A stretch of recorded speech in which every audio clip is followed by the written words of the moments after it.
Instituto Brasileiro de Proteção e Defesa Civil foi elogiado na semana passada na reunião da 4ª Plataforma Global para a Redução de Risco de Desastre. O evento, realizado em Genebra, na Suíça, foi promovido pela Organização das Nações Unidas, a ONU, e teve a participação de 145 países. O autor do projeto, que se transformou no Estatuto, deputado Glauber Braga, do PSB do Rio de Janeiro, foi o único parlamentar a participar do encontro. Durante o evento, o deputado procurou buscar informações com representantes de outros países sobre medidas e ideias de reconstrução para cidades atingidas pelas chuvas, a exemplo do que ocorreu na região serrana do Rio de Janeiro. Para saber como está a aplicação da lei publicada no ano passado, vamos conversar com o deputado Glauber Braga aqui no Palavra Aberta.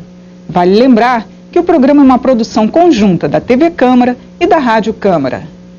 Deputado Glauber Braga, eu queria que o senhor falasse para a gente qual foi a experiência que o senhor trouxe dessa reunião na ONU sobre os riscos de desastres naturais. Primeiro, só fazer um registro. Pela Câmara dos Deputados eu fui o único parlamentar, mas representando o Senado Federal, teve lá presente também o senador Cacildo Maldani, que foi o relator da matéria no Senado. Agradecer a oportunidade de estar aqui fazendo esse bate-papo, essa prestação de contas de como é que foi esse encontro. A experiência foi muito positiva. Eu tive a oportunidade de participar da 3ª Plataforma Global, que é o principal encontro internacional da Organização das Nações Unidas que trata do tema em 2011, quando a gente ainda não tinha uma legislação que tratasse do tema. Quando houve aquela catástrofe. Quando houve a tragédia, o grande desastre do Rio de Janeiro, que foi o maior desastre da história brasileira, e retorna agora em 2013 para a 4ª Plataforma Global, no momento em que o Brasil já tem uma legislação aprovada sobre o assunto. E para mim foi claro, foi perceptível a melhora na qualidade, principalmente no que diz respeito à prevenção e defesa civil, daquilo que foi apresentado pelo Brasil de uma plataforma para outra, do 3º encontro para o 4º encontro. Você podia citar alguns exemplos? Posso. A gente fez a apresentação lá, por exemplo, dos sistemas e daquilo que vem sendo realizado pela Defesa e Proteção Civil nos municípios, nos estados e na própria Defesa Civil Nacional. Te dou um exemplo bem concreto. O município de Belo Horizonte ganhou, concorrendo entre vários países brasileiros, entre vários países do mundo, foi o projeto brasileiro que venceu como prática positiva internacional no que diz respeito à prevenção de desastres, à redução de risco de desastres. A apresentação que foi feita, por exemplo, pelo Rio de Janeiro, no que diz respeito aos sistemas de alerta, de alarme, ao trabalho que vem sendo feito nas escolas, com as comunidades, buscando pontos seguros, rotas para que as pessoas possam ser avisadas no momento em que um desastre pode vir a acontecer, foi mais um exemplo, referência de forma bastante objetiva do que foi apresentado na plataforma. E esse é um material novo. Isso são coisas novas que vêm acontecendo no Brasil a partir de 2011. Mas, deputado, a ONU estava para instalar um escritório aqui no Brasil justamente para tratar dessa redução de catástrofes, né? Já está em funcionamento esse escritório? Esse escritório está em funcionamento, inclusive a pessoa que está responsável por esse escritório é o David. O David foi um dos principais articuladores da visita à Estratégia Internacional de Redução de Risco de Desastre na ONU, na Organização das Nações Unidas, e foi quem auxiliou, assessorou, ajudou muito, por exemplo, nas reuniões bilaterais, que eu tive a oportunidade de fazer, por exemplo, com a Guatemala, para tratar do processo de reconstrução.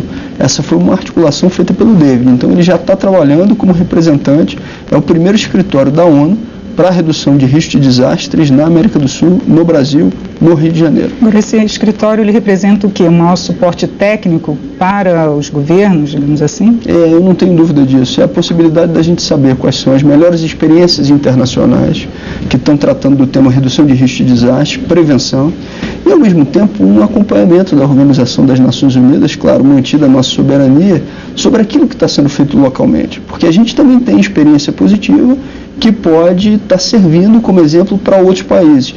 É um ponto importantíssimo de intercâmbio, de articulação, de interlocução com outros países e com experiências que possam estar sendo bem-sucedidas na prevenção e na redução de risco. Agora, deputado Glauber Braga, o governo já tem disponibilizado recursos, inclusive com a aprovação de medidas provisórias para essas regiões que foram afetadas, né? Mas, de alguma forma, muitos municípios não chegam a aplicar, muitas pessoas ainda não conseguiram voltar para suas casas. O que você acha que está faltando para que esses recursos realmente cheguem até as populações que foram afetadas? Eu falei do avanço, né, daquilo que a gente conseguiu conquistar com o fortalecimento da defesa civil, da proteção civil nos municípios e nos estados e a defesa civil nacional. Mas a gente também não pode deixar de falar nos desafios. O que a gente tem que buscar daqui para frente? O que precisa avançar mais? O processo de recuperação e reconstrução no Brasil, ele ainda precisa avançar muito. Por quê? Como é que funciona essa história hoje? O governo federal disponibiliza os recursos, mas quem é que executa as obras? As prefeituras e os governos estaduais. A gente ainda tem um grande problema no Brasil, que é a falta de capacidade institucional de muitas prefeituras e estados no que diz respeito ao encaminhamento de projetos. Essa interação de municípios e estados com o governo federal, não falta um pouco mais dessa comunicação? É uma dificuldade. Por quê? O governo federal, pela primeira vez na história, ele lançou um programa específico para tratar do tema, que foi chamado PAC da Prevenção, que destinou mais de 15 bilhões de reais para os municípios para obras preventivas. Isso é um avanço? É um claro avanço. Eu não tenho dúvida que é. Mas o município tem que materializar isso em obra, em investimento, e o Estado também. E aí o que tem que ter? Capacidade para fazer projeto básico, projeto executivo.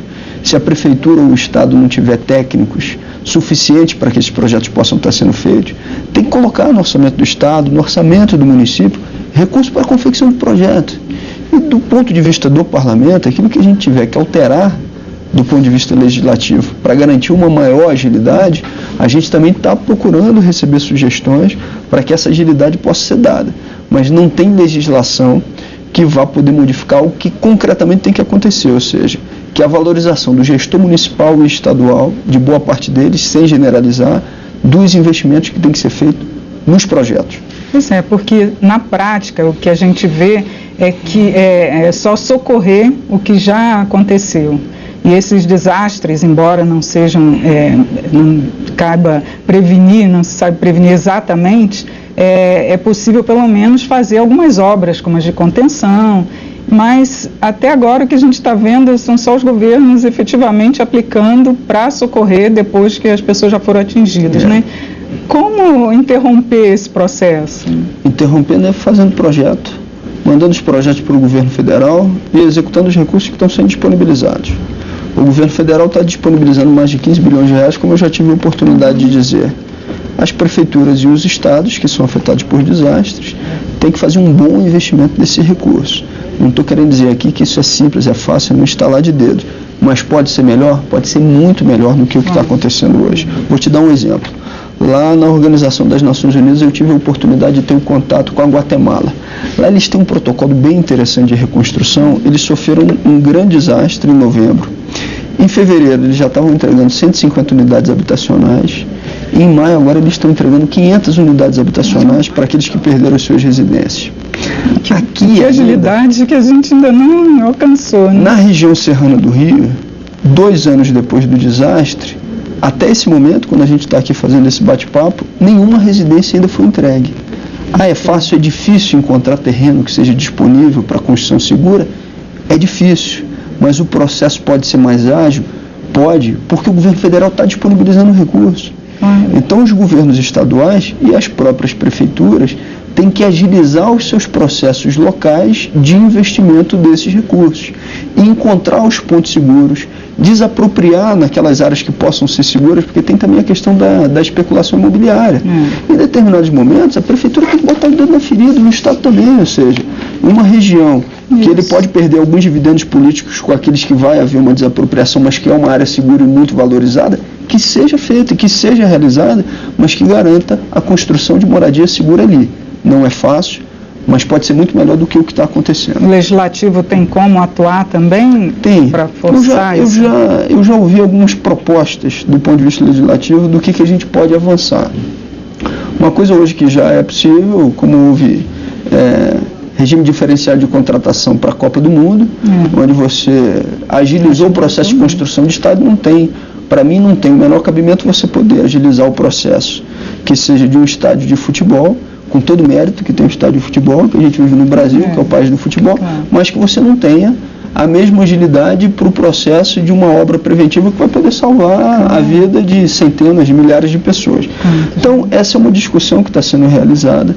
O Estatuto de Proteção Civil não tratou desse ponto especificamente. Se a gente for voltar e lembrar, o Estatuto inicial tinha 51 artigos e a gente conseguiu aprovar 31. 20 artigos acabaram ficando de fora, é o Estatuto que não foi, por conta da correlação de forças que a gente tinha naquele momento. A gente está voltando a discutir essa questão. Estamos discutindo agora numa comissão especial que está tratando da região serrana. Esse tema voltou a ser levantado. Um outro tema, se você me dá a oportunidade também de levantar, sei que a gente já está aqui no decorrer, são os serviços de SMS nos telefones, para que as pessoas possam receber notícias relacionadas ao tempo e à possibilidade de desastre. Esse é um tema que tem que estar institucionalizado em lei. O município de Nova Friburgo já faz, município do Rio de Janeiro também, outros municípios que têm graves riscos de desastre não fazem. A gente está estudando institucionalizar isso para isso ser uma obrigação legal. É uma outra coisa que o parlamento também pode fazer, pode trabalhar. Tá ótimo, deputado Glauber Braga. Muito obrigada pela sua participação aqui no Palavra Aberta. Eu que agradeço. Eu sou Regina Assunção e agradeço a sua audiência. Até uma próxima.